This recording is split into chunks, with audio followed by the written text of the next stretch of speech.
Salam, mən bugün sizə 25 may 2025-ci ildə ali məktəblərə qəbul imtahanının birinci cəhdində ikinci və üçüncü qruplar üzrə coğrafiya fənnindən istifadə olunmuş test tapşırıqlarının izahını verəcəm.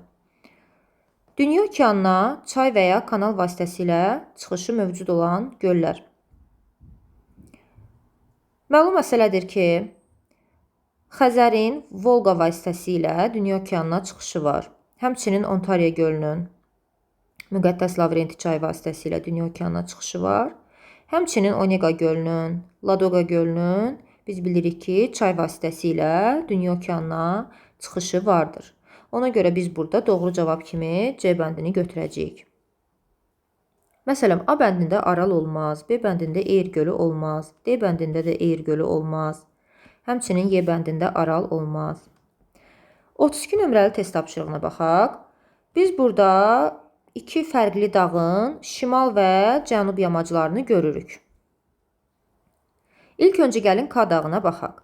K-nın şimal yamacında görürük ki, qar xətti cənub yamacına nisbətən daha yuxarıdan keçibdir.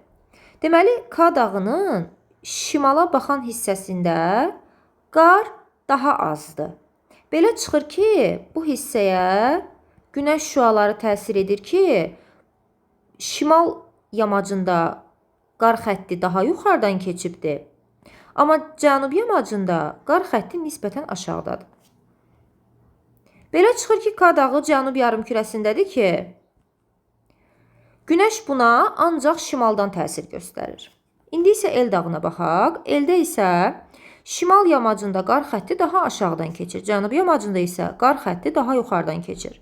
Belə çıxır ki, bunun da cənub yamacına günəş şüaları təsir göstərir. Şimal yamacına isə günəş şüaları təsir göstərmir. Deməli, L dağının cənub yamacı günəşə tərəf baxır. Belə çıxır ki, L dağı şimal yarımkürəsindədir ki, şimal yarımkürəsində tropik işıqlanma qurşağından da şimaldadır ki, onun sırf cənub yamacı tropik işıqlanma qurşağına tərəf dönüb və günəş şüaları L dağının cənub yamacına təsir göstərir. Belə çıxır ki, L dağı şimal yarımkürəsindədir. Bundan başqa biz burada görürük ki, K dağında qar xətti daha yuxarıdan keçib. 5500 metr hündürlükdən keçib. L dağında isə qar xətti daha aşağıdan keçib. Biz demişik ki, qar xətti əgər daha yuxarıdan keçirsə, belə çıxır ki, ora isti yerlərdir. Daha aşağıdan keçirsə, həmin ərazilər soyuq yerlərdir. İndi baxaq. K dağı şimal subtropik iqlim qurşağında yerləşir. Biz dedik axı K dağı cənubdadır. Ona görə A bəndi olmaz. L dağının yerləşdiyi paralel daha kiçik uzunluğa malikdir. Paralelin daha kiçik uzunluğa malik olmağı üçün həmin paralel, həmin enlik qütbə daha yaxın olmalıdır. Qütbə daha yaxın olmalıdır.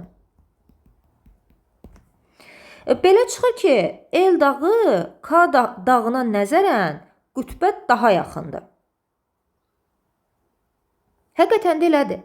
Gördüyünüz kimi L dağı dedik ki, biz soyuq yerlərdədir. K dağı dedik isti yerlərdədir. Görürsünüz, L dağında qar xətti daha aşağıdan keçdi. Artıq 300 metr hündürlükdən artıq bu dağda daimi donuşluq əraziləri başlayıbdır. Amma K dağında daha yuxarılardan başlayıb qar xətti.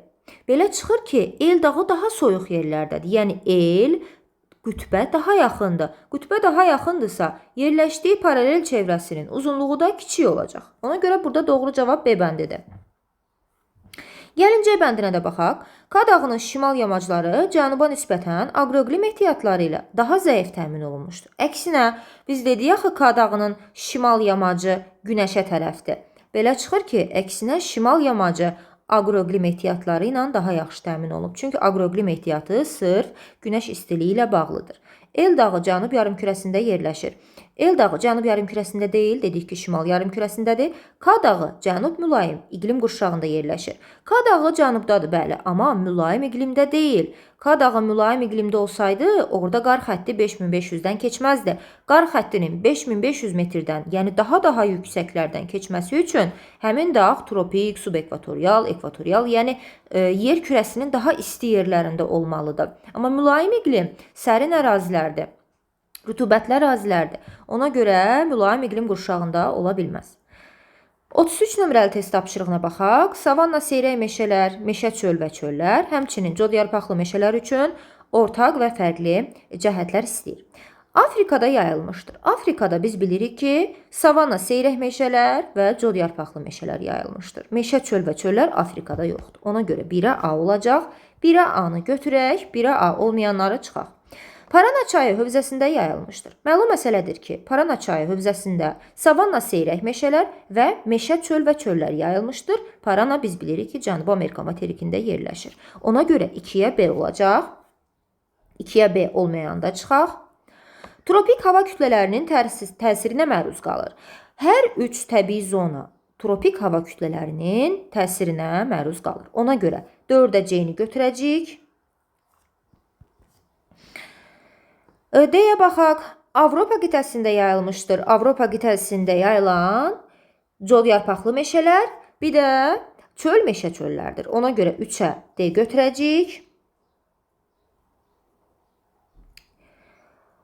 Y-yə baxaq. Cənub-Şərqi Asiya regionunda rast gəlinmir. Cənub-Şərqi Asiya regionunda rast gəlinməyən meşə çöl və çöllər, bir də cod yarpaqlı meşələrdir. Ona görə 3-ə yeni də götürəcəyik. Deməli, 3-ə oldu D və Y. Və doğru cavabımız da artıq çıxdı. Y bəndidir. F-də baxaq. Kənd təsərrüfatının inkişafı üçün əlverişli aqroiqlim ehtiyatları vardır. Hər üçündə kənd təsərrüfatı üçün əlverişli aqroiqlim ehtiyatları mövcuddur.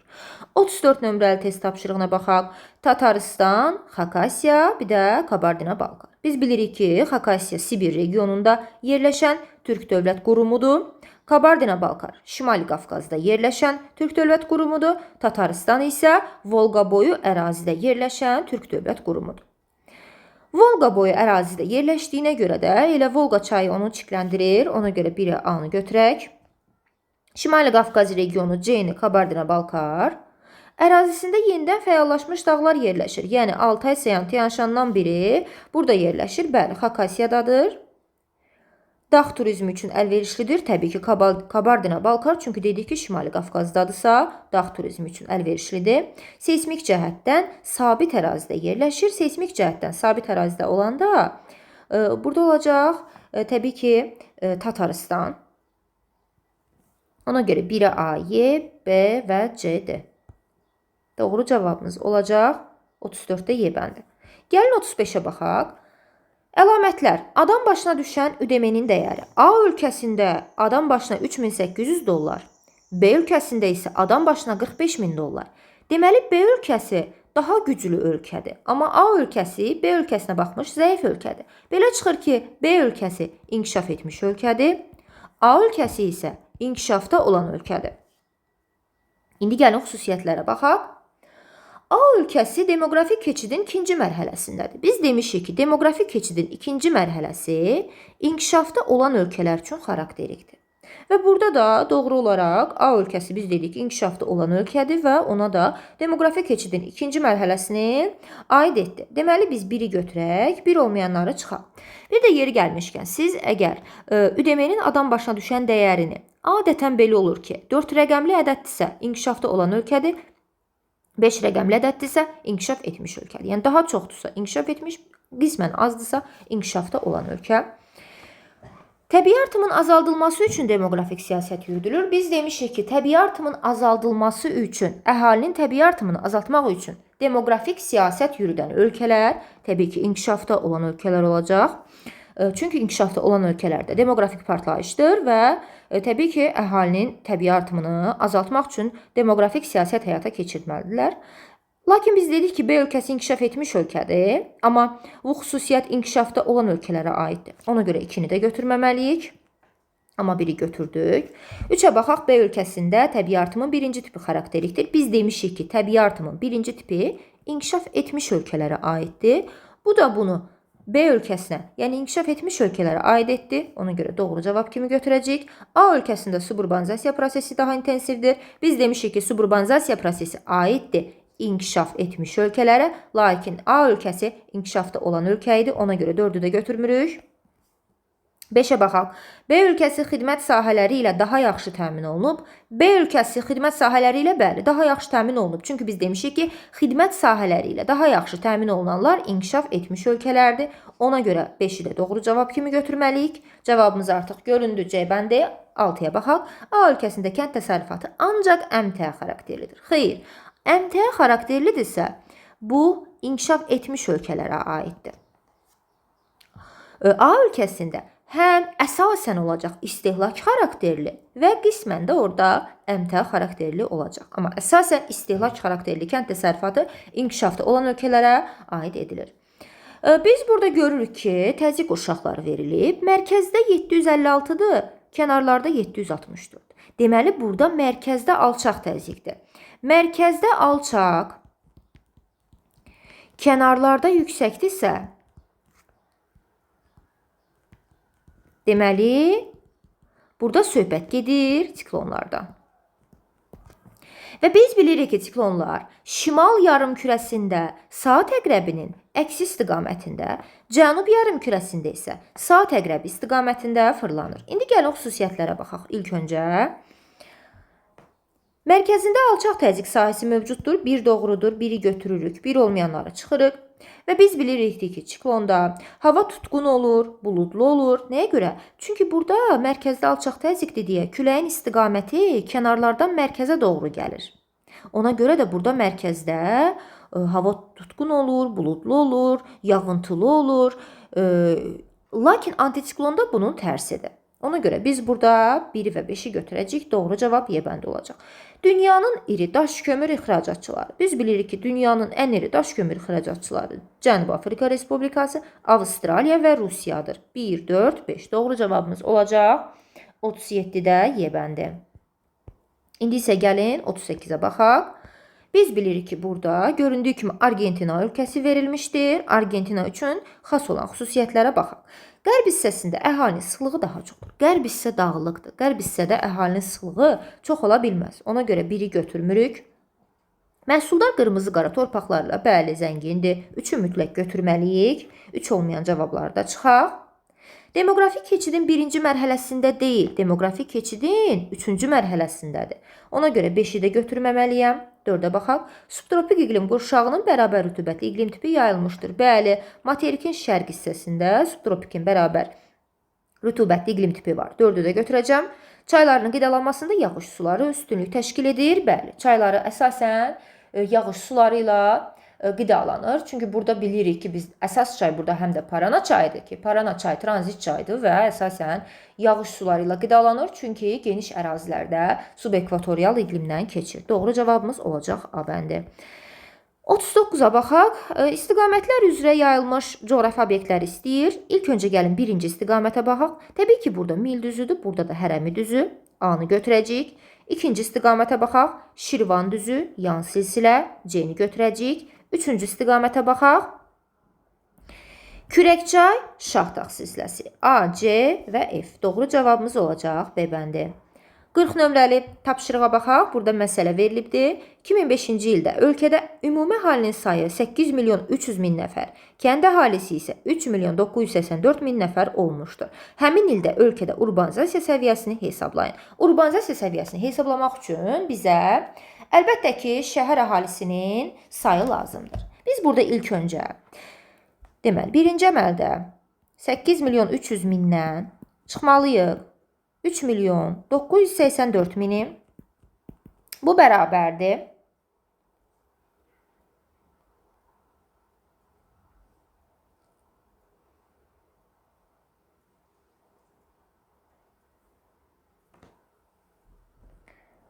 Bu bərabərdir 4 milyon 316 min. Bu oldu şəhər əhalisinin sayı. Daha sonra urbanizasiya səviyyəsini tapmaq üçün tənasüb quraq. Urbanizasiya səviyyəsi faizlə ifadə olunur. Ümumi əhalinin sayına 100%, yəni 8 milyon 300 minə 100%. Şəhər əhalisinin sayına x%. Və buradan çarpaz vuraq və x-i tapaq. Təbii ki, burada bizim x bərabərdir. Olacaq 52%. C bəndi. 41 nömrəli tapşırığa baxaq. Orta Araz vilayəti, Kürçəkəkli vilayəti və Lənkəran vilayəti. Çay əmələ gəlmə imkanı məhdud olsa da illik çay axımı böyükdür. Təbii ki, Kürçəkəkli vilayəti biz bilirik ki, isti yerdir, quraq yerdir. Lakin illik çay axımı böyükdür, çünki burada kifayət qədər Kürün sağ və sol qolları var ki, hər biri Kürçəkəkli vilayətindən keçir. Ona görə 2-yə A bəndini götürəcəyik. Nival landşaftlar yaranır. Biz demişik ki, Livan landşaft Orta Araz vilayətindədir. 1-ə B. Böyük hissəsi mülayim isti iqlimdədir. Təbii ki, Lənkəranda yay quraq keçən mülayim isti 3-ə C. Həm filiz, həm qeyri-filiz ehtiyatlara malikdir. Həm filiz, həm də qeyri-filiz ehtiyatlar biz təbii ki, götürməliyik Orta Araz vilayətini. Ərazisində həm meşə, həm də çöl landşaftının mühafizə edildiyi qoruqlar var. Ərazisində həm meşə, həm də çöl landşaftının mühafizə edildiyi qoruqlara biz təbii ki, burada götürə bilərik.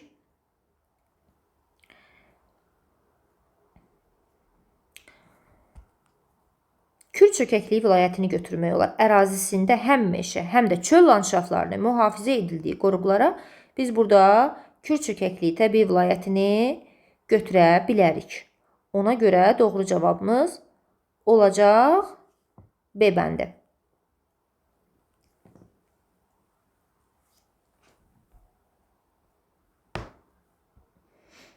42 nömrəli test tapşırığına baxaq. Uyğunluğu müəyyən edin. Qışı quraq keçən mülayim isti iqlim, bütün fəsillərdə bol yağıntılı soyuq iqlim, yay quraq keçən soyuq iqlim.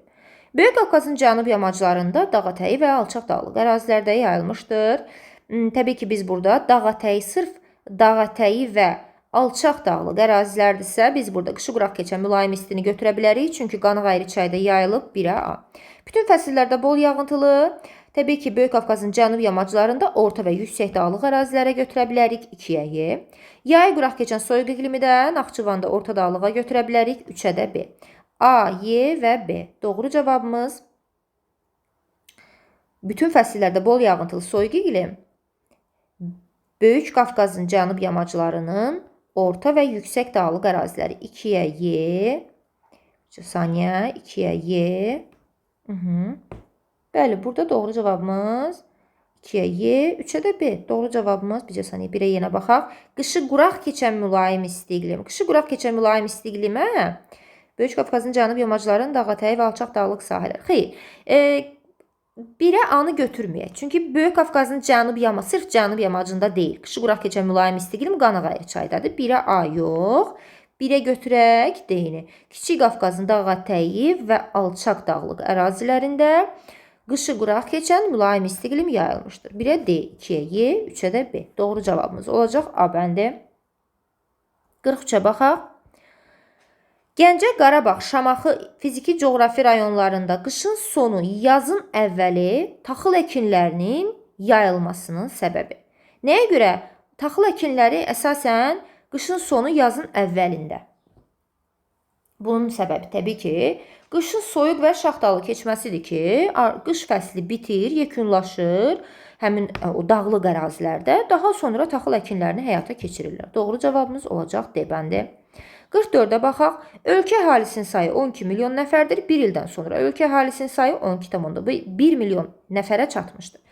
İlk öncə 12,1 milyondan çıxaq 12 milyonu bərabərdir 0,1 milyon. Deməli, bir il ərzində əhalinin sayı 0,1 milyon nəfər artmışdır ki, bunu da biz 100 min şəklində göstərə bilərik. Yəni 100 min nəfər. Artımın 40 min nəfəri mexaniki artımı hesabına olmuşdur. Biz ümumi artımdan mexaniki artımı çıxaq və 60 min nəfər təbii artımı tapaq. Bu təbii artımdır. Bizə deyir ki, orta illik təbii artımı hesablayın hər 1000 nəfərə. Hər 1000 nəfərə deyirsə yazırıq ki, 12 milyona nə qədər tapdıq? 60 min nəfər. Ümumiyə ümumi, xüsusiyə də xüsusi. Yəni 1000 nəfərə x. Və buradan da biz hesablayırıq və x burada bərabərdir 5 nəfərə. Doğru cavabımız olacaq A bəndi. Çarpaz vururuq burada. 45'ə baxaq, biz burada görürük ki, çayın mənbəyində havanın temperaturu aşağıdır kifayət qədər 1.8, lakin mənsəbində, yəni töküldüyü yerdə 24.3'dür. Yəni artıq mənsəbində temperatur kifayət qədər qalxıb, yəni mənbə ilə mənsəb arasında kifayət qədər temperatur fərqi var. Belə çıxır ki, bu dağ çayıdır. Söhbət dağ çayından gedirsə, biz dağ çayına aid olan xüsusiyyətləri götürməliyik. Deyir ki, hidroenerji imkanlarına malikdir. Bəli, biz demişik ki, dağ çayları hidroenerji ehtiyatlarına, hidroenerji imkanlarına malikdir. Ona görə 2-ni götürək. 2 olmayanları çıxaq. Deyir ki, nəqliyyat imkanları genişdir. Nəqliyyat imkanları burada necə geniş olsun? Biz demişik yaxı ki, dağ çayları nəqliyyat imkanları məhduddur. 3'ü götürmürük. Meandrlar geniş yayılıb. Meandrlar düzən çaylarında olur. Dağ çaylarında olmur. 1'i də götürmürük. V şəkilli çay dərəsi yaradır. V şəkilli çay dərəsi yaradır. Bəli, biz demişik ki, dağ çayları V şəkilli çay dərəsi yaradır. Altını da götürəcəyik. 4 ilə 5'in arasında qaldıq. Dağıdıcı fəaliyyəti üstündür. Ümumiyyətlə, dağ çaylarının dağıdıcı fəaliyyəti üstündür. Ona görə 5'i 100% götürməliyik. Amma burada mənbəyi böyük su ayırıcı silsilədən başlayır. Bəndi də biraz qismən adamı çaşdırır. Bunu necə eləyəcəyik? Mənsəbin temperaturundan mənbəyin temperaturunu çıxırıq. Yəni 24.3'dən çıxırıq. O 1.8'i bu bərabərdir 22.5. Sonra tənasüb qururuq. Yüksəkliyə doğru hər 100 metr qalxdıqca biz bilirik ki, havanın temperaturu 0.6 Selsi aşağı düşür. X-a 22.5 Selsi. Biz burada çarpaz vuraq. 22.5'i vuraq 100'ə və bölək 0.6'ya bərabərdir. X bərabərdir 3750. Axı böyük su ayırıcının hündürlüyü 2228'dir. Necə ola bilər ki, 3750 metrlik bir hündürlük fərqi olsun? Ona görə biz 4'ü də burada götürmürük. 46'ya baxaq. Burada bizdə iqtisadi rayonlar göstərilib. Quba, Xaçmaz, Şəki-Zaqatala və Naxçıvan iqtisadi coğrafi rayon. Deyir ki, alt paleozoy yaşlı vulkanogen suxurlar var. Alt paleozoy ən qədimdir. Ən qədim suxurlara düzdür, Naxçıvanda rast gəlinir, amma burada və burada rast gəlinmir. Ona görə A bəndini götürə bilmərik. Bizə deyir ki, oxşar fərqli. Yəni birinci hissəyə oxşar, ikinci hissəyə fərqli götürməliyik. B-yə baxaq. Neft, təbii qaz əsas faydalı qazıntılar, qazıntı ehtiyatlardır. Xeyr. Burada neft, təbii qaz, xüsusən də Şəki-Zaqatalada, Naxçıvanda əsas deyil. Nədə əsas deyilsə də oxşar da deyil. Yəni yoxdursa deməli oxşar da deyil. B-ni də götürmürəm. Suvarma əkinçiliyi inkişaf etmişdir. Bəli, hər üçündə suvarma əkinçiliyi inkişaf eləyib, oxşardır, düzdür. Yay otlaqlarında heyvandarlığın inkişafı üçün imkanlar var. Yay otlağı hər üçündə var. Bu fərqli cəhət deyil, əksinə bu da oxşar cəhətdir. Ona görə C-ni də götürməyəcəm. Ərazilərində buzlaq və qar ərinti suları ilə qida alınan çay keçir. Bəli, hər üçündə var. Fərqli cəhət kimi qeyd olunub ki, yağıntıları bərabər paylanan mülayim istiqlim yarımtipi müşahidə olunur. Yağıntılar bərabər paylanan mülayim istiqlim Şəki-Zaqatalada var, amma Naxçıvanda yoxdur. Bu oldu fərqli cəhət. Doğru cavabımız da olacaq D bəndi. Bütövlükdə tektonik qalxma zonası bu səhvdir. Naxçıvanda biz bilirik ki, çökmə də var, qalxma da var. Quba, Xaçmazda çökmə də var. Ön Qafqaz çökməsi, Böyük Qafqaz qalxması. Həmçinin Şəki-Zaqatalada Kür çökməsi, Böyük Qafqaz qalxması. Y-də olmaz. 47'yə baxaq. Burada ölkələr göstərilib. 1 ilə göstərilən Almaniyadır. 3 ilə Türkiyə. Avstraliya 5 ilə. Braziliya 4 ilə. Meksika və 2 ilə İspaniya. 1-3-5'ə baxaq. Təsərrüfatda hasilat sənayesinin payı üstündür. 1, 3 və 5. Hasilat sənayesi Avstraliyada ola bilər. Amma Almaniyada təsərrüfatda hasilat sənayesi üstün olmaz. Hasilat sənayesi birinci sektordur. Birinci sektor inkişafda olan ölkələrdədir. üstün olmaz. İnkişaf etmiş ölkələrdə hasilat sənayesi üstün olmur. Ona görə burada həm buna Avstraliyanı verib, həm Almaniyanı verib. Olmaz. Türkiyədə də heç olmaz. Türkiyədə əsasən sənayedir, hasilat var, amma əsas da sənayedir. Ona görə həmçinin xidmət sektorunda biz bilirik ki, Türkiyədə üstün səviyyədə inkişaf edib. Ona görə biri götürə bilmərik, biri çıxırıq. 3, 4, 6 yalançı urbanizasiya. Yalançı urbanizasiya biz demişik ki, inkişafda olan ölkələr üçün xarakterikdir. 3 Türkiyədə olar, 4 Braziliyada olar, 6 Meksikada olar. 2-ni götürəcəm. Əhalisi Hind-Avropa dil ailəsinin eyni dil qrupundadır. 2, 4, 6, bəli. İspaniyada da, Almaniyada da, bir saniyə, İspaniya, Meksika və Braziliyada 2, 4, 6. Hər üçündə biz bilirik ki, Hind-Avropa dil ailəsinin roman dil qrupudur. 3-ü də götürəcəm, 2, 3. Bir də təbii ki, 5-i götürəcəm, 1, 5, 6 federativdir. Baxaq, Almaniya federativdir, düzdür. Avstraliya, Meksika federativdir, düzdür. Hər üçü federativdir, doğru cavab B bəndi. Biz burada görürük ki, burada yazıb 150, 140, kəsmə neçə düşür? 2, 10-da 5. Çünki aralarında 10 metr hündürlük fərqi var. Onu da böldürəm 4-ə. Çünki 4 aralıqdır. Bu eləyir 2/5. Deməli, kəsmə 2/5. İndi A-nın hündürlüyünü tapaq. 150-dən aya qədər gedək. 1 aralıq, 2 aralıq, 3 aralıq, 4 aralıq, 5 aralıq. 5-i vururuq 2/5-ə. Bu eləyir 12/5. Sonra isə bunun üzərinə 150 gəlirik. Bu da eləyir 162/5. Deməli, A məntəqəsi təxminən 162/5-dən başlayır. Və dik yamacla aşağıya doğru düşür. Əyri çay keçir. Daha sonra çox az miqdarda yuxarı qalxır. Bizə lazımdır ki, aşağıya düşsün və çaya daxil olsun. Sonra çox az yuxarı qalxsın. Təbii ki, burada ən uyğun cavabımız A bəndidir. Digərlərində, burada məsələn aşağı düşür, yuxarı qalxır, aşağı düşür, yuxarı qalxır, təzədən düşür. Bizə lazımdır ki, ancaq aşağıya düşsün. Çaya daxil olsun, sonra da çox az miqdarda yuxarıya qalxsın. Həm də 162/5 dedik axı. A bəndi daha yaxındır 162/5-ə. Məsələn, C bəndində 120-dir. Məsələn, D bəndində düzdür 162/5-ə yaxın görünür, amma burada aşağı düşmür, tam aralarda yuxarı qalxır. Burada elə deyil axı, gördüyümüz kimi horizontallar bir-birinə sıx çəkilib, ancaq aşağı düşüb. Həmçinin burada 150 yazıb, 140 yazıb. Burada üz aşağı düşübdür. Düzgün olmayan ifadələri istəyir. Ön Qafqaz tektonik çökməsi və Böyük Qafqaz tektonik qalxması eyni təbii vilayətin daxilindədir. Bəli, hər ikisi Böyük Qafqaz təbii vilayətinin daxilindədir. Bir düzdür. Kiçik Qafqaz tektonik qalxmasına aid olan bütün dağlıq ərazilərdə, hansı ki, bura Talışda aiddir. Talışda deyir, filiz faydalı qazıntılar yayılmayıb axı. Ona görə 2-ni götürmürük. Amma Naxçıvanda var idi. Dərələyə, Zəngəzurda, yəni ki, amma Kiçik Qafqaz dağlarında var idi, amma Talışda yoxdur. 2 səhvdir. Orta Araz əyilməsi zonasında qara metal xammalıdır. Biz bilirik ki, Orta Araz əyilməsi Naxçıvanın düzənlik əraziləridir. Həmin ərazidə qara metal xammalı yoxdur. 3 səhv. 2-3-ü çıxıram. 1-i 100%. Deməli, bizə demişdik səhvləri. Elə 2-3-dür doğru cavabımız. Götürəcəyik Y bəndə. 4-lə 5 də düzdür. Arid denudasiya kür çökəkliyində var, doğrudur. Böyük Qafqaz tektonik qalxma zonasında sürüşmə var, bəli. 50-yə baxaq.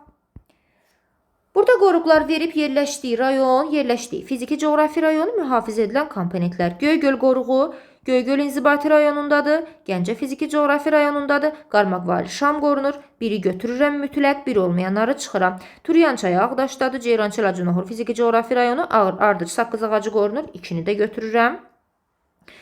Qızılağa Cimişlidə deyil, 3 səhv. Şirvan qoruğu Şamaxıda deyil, 4 səhv. Qaragöl qoruğu Zəngilanda deyil, 5 səhv. Ağgöl qoruğu Ağcabədidə Kür Arazdadır, fiziki coğrafi rayon olaraq və su quşları qorunur, doğru cavab D bəndi. 170, 370, 340 neçə aralıq var? 1 aralıq, 2 aralıq, 3 aralıq. 370-dən 340-ı çıxıram. Hündürlük fərqini tapıram. Bölürəm 3-ə, çünki 3 aralıq var idi. Elədi 10 metr. Deməli, kəsmə yüksəkliyim 10 metrdir və məndən dik yamacı istəyir. Dik yamacın belə bir xətt çəkirəm, üstəgəl çəkirəm. Üstəgəlin mərkəzi bu təpənin mərkəzinə olsun. Cənub-qərb. Cənub-qərbi daha dikdir. Bunun da səbəbi odur ki, bu hissədə horizontallar bir-birinə daha sıx çəkilib. Burada görürsünüz, horizontallar daha aralıdır. Amma burada bir-birinə daha sıxdır. 52-yə baxaq, uyğunluğu müəyyən edin, xüsusiyyətlərə baxaq. Dəmiyə kinçiliyi üstünlük təşkil edir. Təbii ki, üstünlük təşkil edirsə, biz mülayim iqlimi daha çox üstünlük verməliyik. Biri olar A. Suvarma əsasən yayda olur. Yayda olursa təbii ki, yayı quraq olan əraziləri götürək. Cənubi Avropanı götürə bilərik. Suvarma yayda olursa 1-ə A, 2-yə B. 1-ə A, 2-yə B uyğunluğunu götürək. Doğru cavabımız olacaq B bəndi. 3-ə baxaq. Təbii şərait əlverişsizdir. C ilə yeni götürəcəyik. Çukotla Alyaskada təbii şərait kifayət qədər əlverişsizdir. Soyuq ərazilərdir. 4-cü dövr buzlaşması. 53-ə baxaq. Exolotdan göndərilmiş səs siqnalını biz bilirik ki, exolot 1 saniyədə 1500 metr gedir. İndi deyir ki, exolotdan göndərilmiş səs siqnalı birinci çökəkliyin dərinliyinə gedib qayıtması 3.6 saniyə, ikinci çökəkliyin dərinliyinə gedib qayıtması 5.2 saniyədir. Çökəkliklərin dərinlikləri arasındakı fərqi hesablayın. İlk öncə neçə saniyəyə gedib qayıdıb arasındakı fərqi hesablayın. 5.2-dən çıxıram 3.6-nı. Bu eləyir 1.6 saniyə. Deməli, bunların aralarında fərq gedib qayıtma üzrə gedib, çatıb, sonra da qayıdıb. Gedib qayıtma üzrə aralarındakı fərq 1.6 saniyədir. Sonra bizdən dərinlik istəyir. Bu vaxt gedib qayıdıb, həm gedib, həm qayıdıb. Bizə bir dənə tək dərinlik lazımdır deyə biz 1.6-nı 2-yə bölək. Çünki 1.6 gedib qayıtmadır. 1.6-nı 2-yə bölürük. Bu eləyir 0.8. Daha sonra isə 0.8-i vururuq 1500-ə. Bu da bərabərdir 1200 metr. Deməli, çökəkliyin dərinliyi 1200 metrdir. 54 nömrəli test tapşırığına baxaq. Göygöl uçqun mənşəlidir, bəli. Amma Şahdağ silsiləsində yerləşmir. Bir səhv.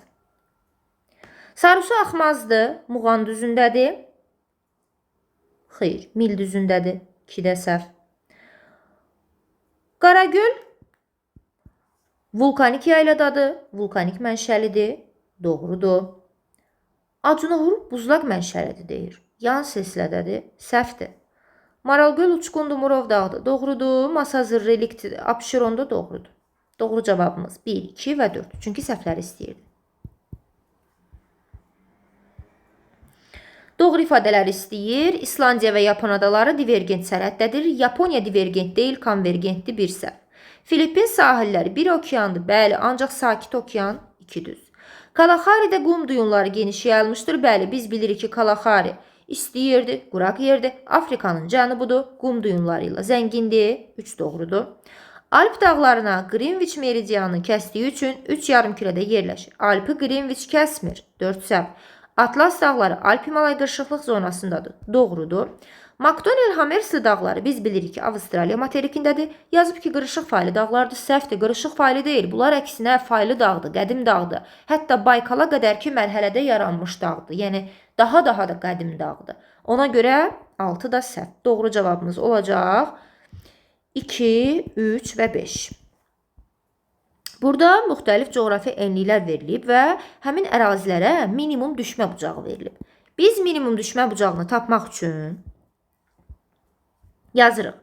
90 çıxılsın, enlik, üstə gəl 23.5 bərabərdir minimum düşmə bucağı. Biz burada hər dəfə enliyi bu enlik yerinə qoyuruq, düsturla həll edirik və minimum düşmə bucağını tapırıq. İndi gəlin hesablayaq. İlk öncə gəlin 60'ı yazaq enlik yerinə.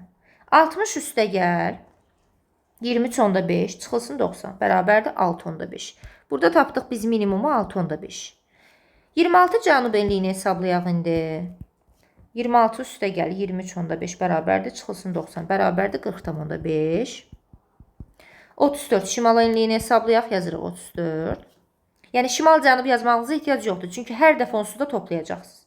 34 üstə gəl 23.5 bərabərdir çıxılsın 90 bərabərdir 32.5. 45 şimal enliyini hesablayaq. Yazırıq 45 üstə gəl 23.5 bərabərdir çıxılsın 90 bərabərdir 21.5. 38 cənub enliyini 38 üstə gəl 23.5 bərabərdir. Çıx 90 bərabərdir 28.5 və 31. 31 üstə gəl 23.5 çıxılsın 90 bərabərdir 35.5. Bu qədər. İndi burada baxaq. Deməli bu düz. Bizdən doğru verilmiş sıralar istəyirdi. Doğru çıxdı. Bu da doğrudur, bu da doğrudur. Deməli 2, 5, 6. Bu qədər sadə. Uyğunluğu müəyyən edin. Dağlar Sxotalin, Krım, Skandinaviya. Sxotalin biz bilirik ki, yaranıb Verxayanski, Çerski, Sxotalin, Tibet, Kunlun, Kordilyer. Bunlar yaranıbdı. Təbii ki, Qayalı dağlar, həmçinin Meksika yaylası, Kaskad, Yukon yaylası, bütün bunlar hamısı yaranıbdı Kimmer qırışıqlığında 1-1. Təbii ki, Krım Alp qırışıqlığındadır, Cavandır 2-A. Skandinaviyada Kaledon Hersin qırışıqlığındadır, C və D götürə bilərik 3-ə. İndi isə gəlin situasiyaya baxaq.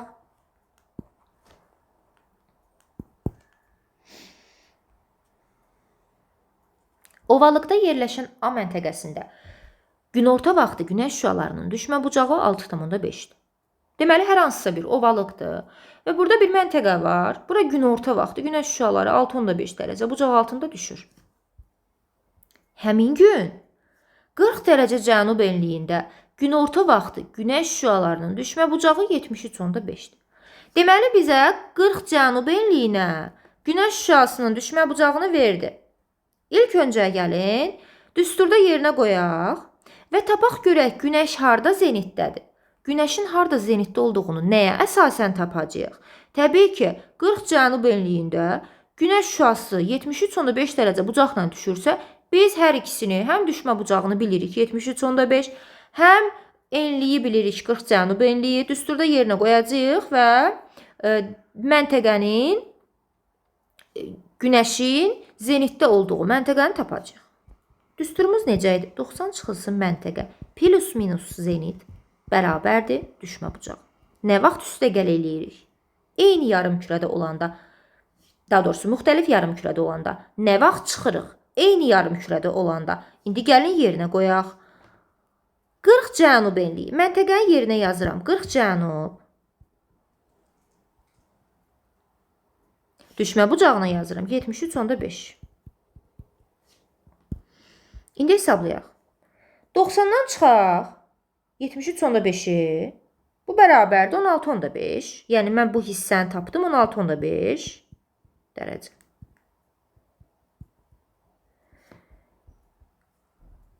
Qırx cənub enliyindən 16,5 dərəcə cənubda günəş zenitdə olmur.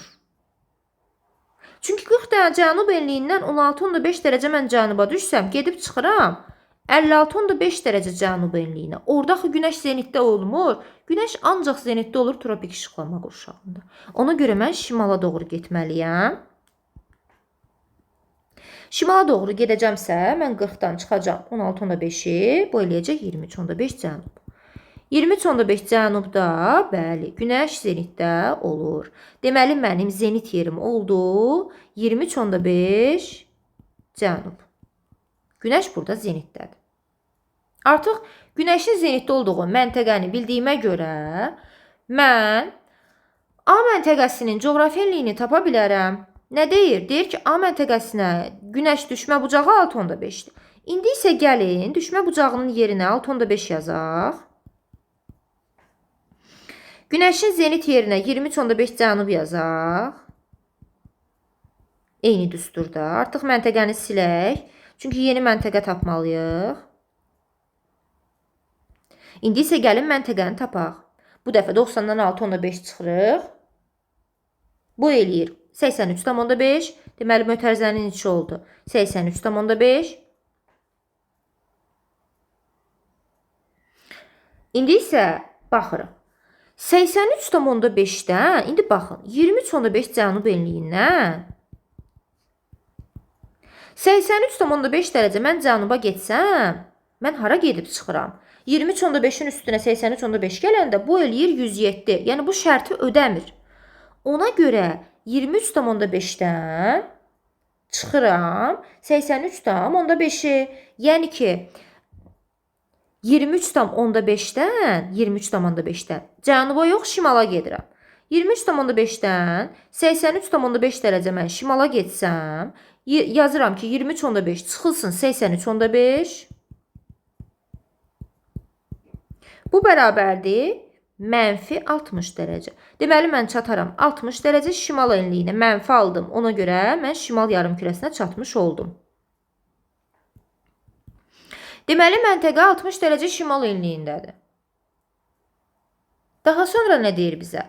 Bizə deyir ki, A məntəqəsinin yerli vaxtı Bakı şəhərinin yerli vaxtından 80 dəqiqə irəlidədir. Biz bilirik ki, Bakı şəhəri yerləşir 50 dərəcə şərq uzunluğunda. 80 dəqiqə irəlidirsə, deməli Bakıdan şərqdədir. Çünki biz demişik ki, şərqə doğru vaxt irəli gedir. Əgər irəlidirsə, biz Bakıdan şərqi götürməliyik. Deməli, 50 şərq uzunluğu Bakıdır. 80 dəqiqə irəli. Mən bilirəm ki, 1 dərəcəm 4 dəqiqədir. Təbii ki, mənə 80 dəqiqə lazım olması üçün mən 80 dəqiqəni bölürəm 4-ə, bu eləyir 20 dərəcə. 1 dərəcəm 4 dəqiqədirsə, 20 dərəcəm 80 dəqiqədir. Deməli, mən Bakıdan 20 dərəcə şərqə getməliyəm. Bakıdan 20 dərəcə şərqə getsəm, gedib çataram 70 dərəcə şərq uzunluğuna. Çünki 50 şərq uzunluğundan mən şərqə doğru gedirəmsə, mən dərəcəni gəlirəm 50-nin üstünə. 50 üstə gəl 20 bərabərdir 70 dərəcə şərq uzunluğu. Deməli, məntəqənin artıq biz koordinatlarını bildik. Məntəqənin koordinatları 60 dərəcə şimal enliyi və 70 dərəcə şərq uzunluğudur. Bu məntəqənin koordinatları. İndi isə gəlin, baxaq tapşırıqlara. İlk öncə 58 nömrəli tapşırığa baxaq görək bizdən nə istəyir. Deyir ki, mətnə əsasən A məntəqəsi və onun yerləşdiyi ölkəyə aid olan xüsusiyyətləri müəyyən edib yazın. Təbii ki, artıq bizə məlumdur ki, yəni Bakıdan şərqdədir, Bakı 50 şərq uzunluğundadır. Bakıdan təsəvvürümüzdə yaradırıq ki, Bakıdan 20 dərəcə biz şərqə gedirik və Bakı 40 şimal enliyindədirsə, biz 60 şimal enliyi, yəni Bakıdan həm şərqə, həm də şimala doğru getməliyik. Qismən yuxarı getməliyik. Təbii ki, bizdə bu ərazi olacaq Rusiya. İndi gəlin, hələ digər əlamətləri də oxuyaq. Biz həmin əlamətləri oxumadıq.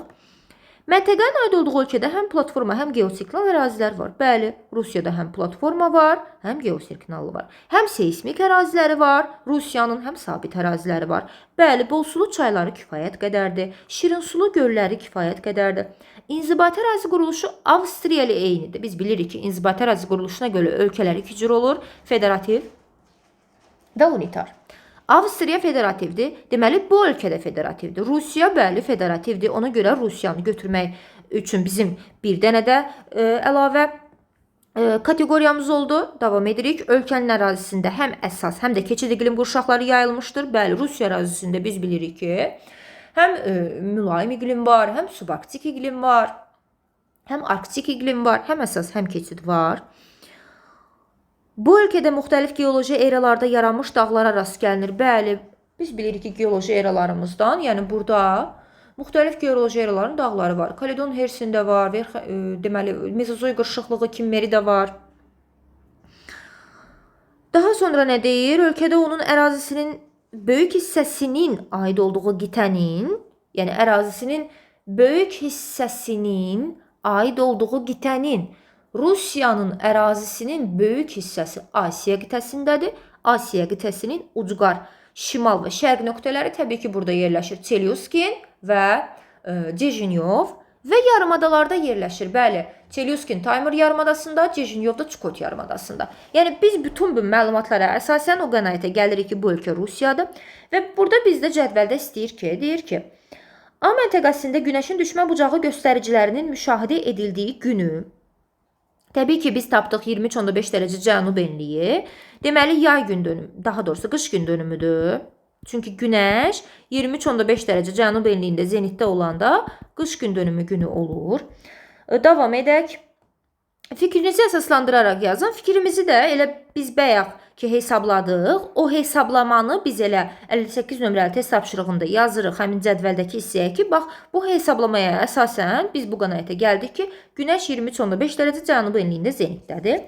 Daha sonra bizdən istəyir ki, A məntəqəsinin yerləşdiyi ölkənin, daha doğrusu, başqa bizdən nə istəyir? Deyir, A məntəqəsinin coğrafi enliyini və uzunluğunu hesablayıb yazın. Həmin hissəyə də bunu yazırsınız. Bir də bunu. Daha sonra, yəni tapdıq ki, 60 şimal enliyidir. Hesablamanı da yazırsınız mütləq. Və 70 dərəcə şərq uzunluğudur. Mezozoy yaşlı dağları müəyyən edib cədvələ yazın deyir. Bu ikinci tapşırıqdır. Bircə saniyə. Bu hələ bunun deyil. Bu 58 nömrəli tapşırığın hələ o deməli 60 şimal enliyi, 70 şərq uzunluğu 58 nömrəli tapşırığın cədvəlindəki hələ xanaya yazılacaq. O dediklərim hal-hazırda cədvəl yoxdur. Mən şifahi şəkildə sizə şərh edirəm. Daha sonra deyir ki, A məntəqəsinin yerləşdiyi ölkənin ərazisinin böyük hissəsinə aid olduğu qitənin ucqar şimal və şərq nöqtələrinin adlarını yazın. Təbii ki, Çelüskin və Cijinyov yazırsınız, qeyd edirsiniz. İndi isə növbəti cədvələ baxaq. A məntəqəsinin yerləşdiyi ölkənin adı təbii ki, Rusiya. Bizdən bu Mezozoy qırışıqlığına aid dağların adını istəyir. Ən azı 2 dağ. Verxayanski, Çerski, Sxota, Alin, Stanovoy dağlarını deyə bilərik. Stanovoy dağı da Mezozoy qırışıqlığında yaranmışdır.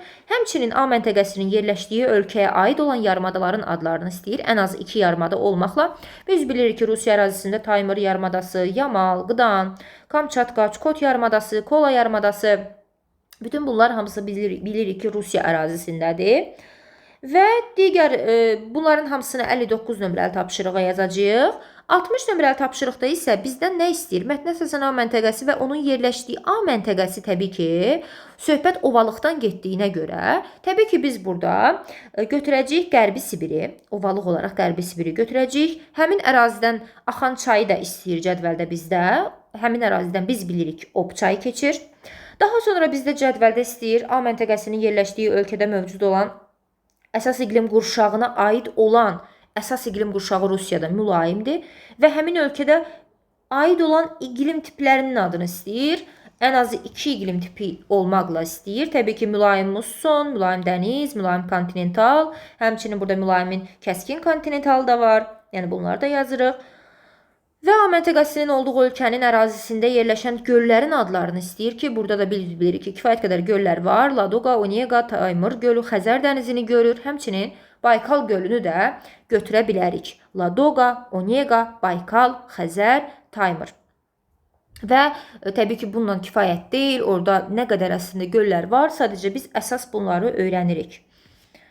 Mən hər kəsə uğurlar arzulayıram. Həmçinin ikinci şans imtahanında da sizə daha yüksək nəticələr əldə etməyi diləyirəm. Sağ olun.